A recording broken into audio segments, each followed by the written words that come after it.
அகமதாபாத்தில் விமான விபத்தில் காயமடைந்து சிகிச்சை பெற்று வருபவர்களை பிரதமர் நரேந்திர மோடி சந்தித்து ஆறுதல் கூறினார். இதுகுறித்த விவரங்களுடன் செய்தியாளர் சுசித்ரா இணைந்திருக்கிறார். சுசித்ரா, அங்கு பிரதமர் நரேந்திர மோடி தற்போது ஆய்வு மேற்கொண்டு வருகிறார். அதிகாரிகள் அவரிடம் என்ன விஷயங்கள் குறித்து விளக்கியிருக்கிறார்கள்?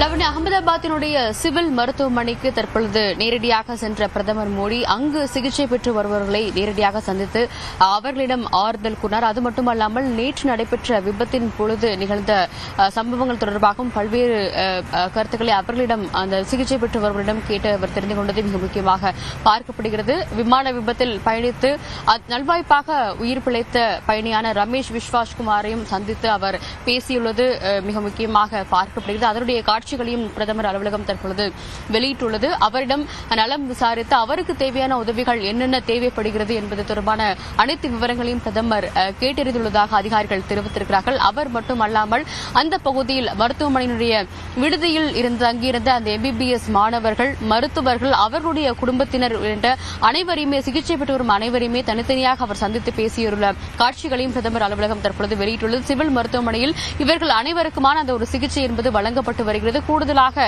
என்ன உதவிகள் தேவை, அவர்களுடைய உடல்நலம் தற்பொழுது எவ்வாறு இருக்கிறது, மேலும் மருத்துவர்களுடைய அந்த சிகிச்சைகள் என்பது நல்லதாக உள்ளதா என்பது தொடர்பான பல்வேறு கேள்விகளையும் பிரதமர் மோடி அவரிடம் கேட்டு தெரிந்து கொண்டதாக அதிகாரிகள் தெரிவித்தார்கள். அது மட்டுமல்ல, அவர்களுக்கு வழங்கப்படும் உணவு உள்ளிட்ட அனைத்து நடவடிக்கைகளையும் உடனடியாக முறையான முறையில் செய்ய வேண்டும் என்ற அறிவுறுத்தல் என்பது அதிகாரிகளுக்கு வழங்கப்பட்டுள்ளதாகவும் தற்பொழுது அதிகாரிகள் தெரிவித்திருக்கிறார்கள். குறிப்பாக சிவில் மருத்துவமனையினுடைய DNA சந்தித்து அவரிடம் எவ்வளவு பேருக்கான ஒரு சிகிச்சை என்பது வழங்கப்பட்டு வருகிறது, மேலும் அந்த DNA மாதிரிகள் உள்ளிட்ட நடவடிக்கைகள் எவ்வாறு உள்ளது என்பது தொடர்பான விளக்கத்தையும் அவர் கேட்டு தெரிந்து கொண்டுள்ளார். அவருடன் குஜராத் மாநிலத்துடைய முதல்வர் பூபேந்திர பட்டேல், மத்திய விமான போக்குவரத்து துறை அமைச்சர் ராம்மோகன் நாயுடு மற்றும் மாநிலத்துடைய உள்துறை அமைச்சர் ஹர்ஷ் சங்வி உள்ளிட்டோரும் அந்த நிகழ்வின் பொழுது அங்கு உள்ளது நம்மால் காட்சிகள் பார்க்க முடிகிறது.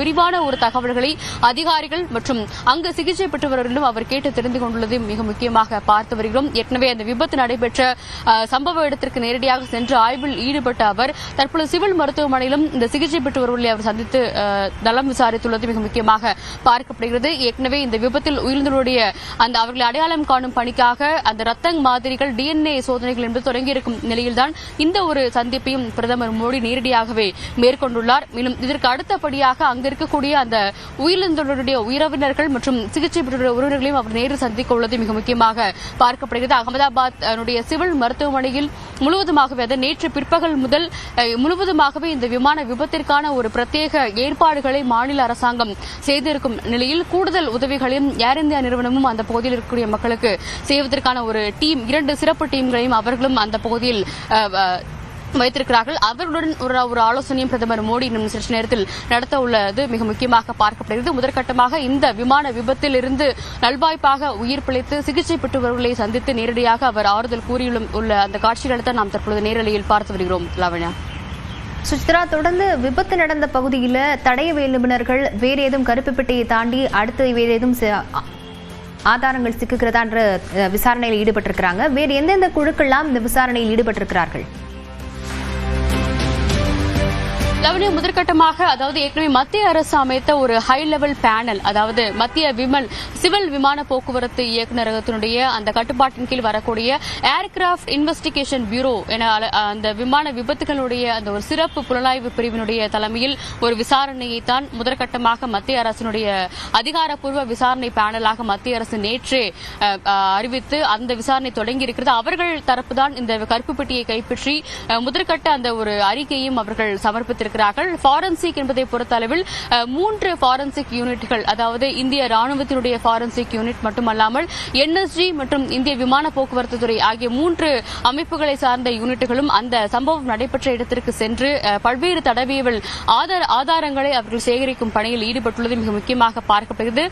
சிறப்பு பாதுகாப்பு கமாண்டோ படையை சார்ந்த NSG படை வீரர்கள் இன்று காலை முதல் அந்த பகுதிக்கு சென்று தடவியல் சோதனைகளையும் அவர்கள் மேற்கொண்டிருக்கிறார்கள். ஒரு பை டிஃபால்ட்டாக அந்த பகுதியில் பகுதியில் ஒரு மொபைல் தடயவியல் வாகனம் ஒன்றும் நிறுத்தப்பட்டு உடனடியாக செய்யக்கூடிய அனைத்து சோதனைகளையும் அந்த லேபிலேயே அவர்கள் செய்து பல்வேறு தரவுகளையும் தகவல்களையும் அதிகாரிகளுக்கும் அமைச்சர்களுக்கும் கூறி வருவதாக தற்பொழுது மத்திய விமான போக்குவரத்து துறை அமைச்சகமானது தெரிவித்து வருகிறது. அதிகாரப்பூர்வ விசாரணை என்பது நேற்றே இந்திய விமான போக்குவரத்து துறை அமைச்சகத்தால் தொடங்கியிருக்கிறது. முதற்கட்ட அறிக்கையும் ஏர் இந்தியா தரப்பிலிருந்து அந்த போயிங் 787 ட்ரீம் லைனர் ரக விமானத்தினுடைய அந்த ஒரு ஹெல்த் ரிப்போர்ட் என்பதும் ஏர் இந்தியா விமானத்தின் சார்பாக இந்திய விமான போக்குவரத்து துறை அமைச்சகத்திற்கும் வழங்கப்பட்டிருக்கிறது. அதனை அடுத்து ஒட்டுமொத்தமாக இந்த எத்தனை விமானங்கள் இந்த ஏர் இந்தியாவின் வசம் இருக்கின்றன, அவற்றுடைய பாதுகாப்புகள் எவ்வாறு இருக்கிறது என்பது தொடர்பான ஒரு கருத்துக்களையும் ஏர் இந்தியா அதிகாரிகளிடம் மத்திய அமைச்சர்கள் கேட்டு தெரிந்து கொண்டதாக அதிகாரிகள் தெரிவித்திருக்கிறார்கள். ஒரு புறம் இருக்க இந்த ஒரு விரிவான விசாரணை என்பது இந்த விபத்து எதனால் ஏற்பட்டது, ஏதேனும் ஒரு ஓவர்சைட் பிரச்சனை என்பது அதில் இருந்ததா அல்லது வேறு ஏதேனும் தொழில்நுட்ப கோளாறுகள் இதற்கு காரணமா இல்லை வேண்டுமென்றே திட்டமிட்ட செய்யப்பட்ட ஒரு சதியா என்பது தொடர்பான ஒரு கோணத்திலும் அதிகாரிகள் தங்களுடைய விசாரணையை தொடங்கியிருக்கிறார்கள். முதற்கட்ட அந்த பிளாக் பாக்ஸில் இருந்து கிடைக்கப்படும் தரவுகள், அது மட்டுமல்லாமல் போயிங்கினுடைய அந்த காக்பிட் தரவுகள் ஆகிய இரண்டின் அடிப்படையில் மட்டும்தான் இந்த விபத்திற்கான முழு காரணமும் தெரியவரும். அந்த போயிங் காக்பிட் ஆய்வு செய்வதற்காக GE ஏரோஸ்பேஸ் நிறுவனத்துடைய சிறப்பு குழு என்பது இன்று பிற்பகல் அகமதாபாத்திற்கு வந்தடைய உள்ளது. இந்தியாவினுடைய விமான போக்குவரத்து துறை அமைச்சகம் மற்றும் NSG தொழில்நுட்ப வீரர்களோடு இணைந்து அந்த ஒரு அதிகாரிகளும் அந்த பல்வேறு சோதனைகளை அவர்கள் இன்று பிற்பகல் நடத்துவார்கள் என்றும் எதிர்பார்க்கப்படுகிறது. அதன் பிறகுதான் அதிகாரப்பூர்வ அறிவிப்புகள் என்பது எந்த அடிப்படையில் இந்த கோர விபத்து என்பது நடைபெற்றது, அதாவது ஒட்டுமொத்த விமான வரலாற்றிலேயே ஒரு துயரமிகு சம்பவமாக இந்த ஒரு ட்ரீம் லைனர் விபத்து என்பது பார்க்கப்படுகிறது. அதற்கான ஒரு காரணம் என்பது என்ன என்ற ஒரு கேள்விதான் அனைவரும் மனதிலும் எழுந்திருக்கிறது. அதற்கான ஒரு விசாரணை என்பது தற்பொழுது துரிதமாக நடைபெற்று வருவதாகவும் இந்திய விமான போக்குவரத்து துறை அமைச்சர் ராம்மோகன் நாயுடு தெரிவித்திருக்கிறார். அகமதாபாத்திற்கு நேற்று பிற்பகலை சென்ற அவர் அங்கு தங்கியிருந்து நேரடியாக அந்த விசாரணை கண்காணிப்பையும் அவர் நடத்தி வருவதையும் நம்மால் பார்க்க முடிகிறது. அதிகாரிகளுடனான ஆலோசனை மட்டுமல்லாமல் ஏர் இந்தியா நிறுவனத்துடனான ஒரு ஆலோசனையும் அவர் தொடர்ந்து மேற்கொண்டு வருகிறார். அதிகாரிகள், தொழில்நுட்ப வல்லுநர்கள், ஃபாரன்சிக் டீம் என அனைத்து தரப்பிலும் அவர் நேரடியாக பேசி இந்த ஒரு தகவல்களையும் அவர்கள் பெற்றுள்ளது மிக முக்கியமாக பார்க்கப்படுகிறது. முதற்கட்ட ஆய்வு அல்லது அந்த ஒரு அதிகாரப்பூர்வ அறிக்கை என்பது இன்று மாலை அல்லது நாளை காலை வெளியாவதற்கான வாய்ப்புகள் இருப்பதாகவும் இந்திய சிவில் விமான போக்குவரத்து துறை அமைச்சகமானது தெரிவித்திருக்கிறது. ஆனால் அதற்கு முன்னதாக ஒரு அன்அபிஷியல் ஆர்டராக அனைத்து விமான நிறுவனங்களுக்குமே தங்களுடைய விமானங்கள், ஏர்கிராப்டுகள் எந்த அளவிற்கு பாதுகாப்பாக இருக்கிறது என்பதை உறுதி செய்ய வேண்டும் என்ற ஒரு அன்அபிஷியல் அறிவுறுத்தல் என்பது வழங்கப்பட்டுள்ளதாகவும் சிவில் விமான போக்குவரத்து துறை அமைச்சகத்துடைய அதிகாரிகள் தெரிவித்திருக்கிறார்கள். லாவண்யா, விவரங்களுக்கு நன்றி சுசித்ரா.